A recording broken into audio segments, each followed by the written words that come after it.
right, hey, what's up everybody? Landan with LMR.com. It's Dyno Day. Today we're dynoing a 2021 Mach 1 Mustang, of course with the Gen 3 Coyote engine. We're in the studio just because kind of had to clear out pretty quick after we dynoed the car, so we didn't get to do our formal intro outro, but here we go. We're just gonna do it in here. But the Mach 1 we have on the dyno today, it's all stock with the exception of long tube headers with high flow cats and then a Lund Racing custom tune. It's a 10R80 car. We're gonna do two pulls. We're gonna do a 6th gear pull, which isn't quite 1-to-1, but the reason why we want to do that pull is because we'll be able to compare it to Derek Nichols' stock Mach 1, and then we will also do a 7th gear pull, which is 1-to-1 for the 10R80, and that'll give us the most accurate result here for this particular car. But 355 rear gear, 19-inch rear wheel with a 315 3019 tire, I believe. But we'll go ahead and flash it up on screen just in case I'm incorrect. And then we have 93 octane fuel in the tank. So y'all know the drill. Quick trip around the car, make sure we're good to go. Then we'll go ahead and make our first hit.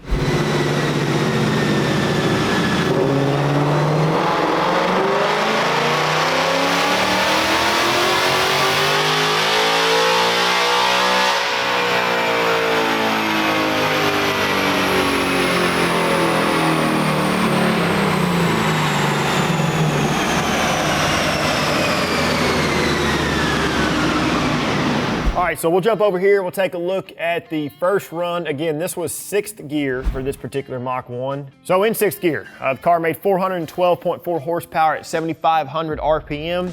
And then we're looking at 364.5 pound-feet of torque at 5,100 RPM.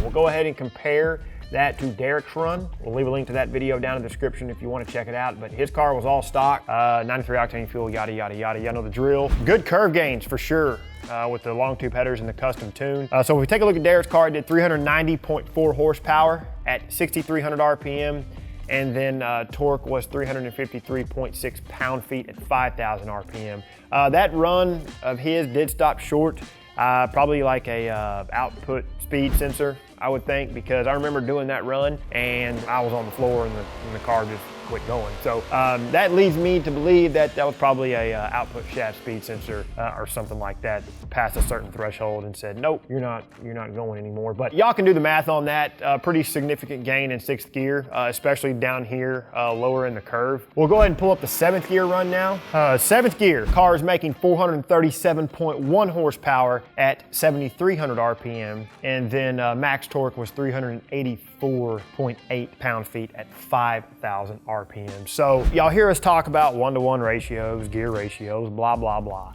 Well, closest you can get to 1-to-1, or if you can get it exactly to 1-to-1, that is going to be the truest, most accurate result. That's going to load the drum up correctly because the relationship from engine to rear axle is 1-to-1. Prefer 1-to-1. That's why you hear us yap about it all the time. And hopefully we can come back and maybe do a video on like a 1st gear dyno pull, 2nd gear dyno pull, so on and so forth. I think that would be cool to see the different results with the different gear ratios. So not gonna rabbit hole that. Y'all know how all that goes, but pretty good power. Especially, you know, kind of running it through a 10R80 transmission. If you're watching this, you have a Gen 3 car, specifically a Mach 1, because those and the 2019 Bullet had the GT350 intake, cold air, and throttle body.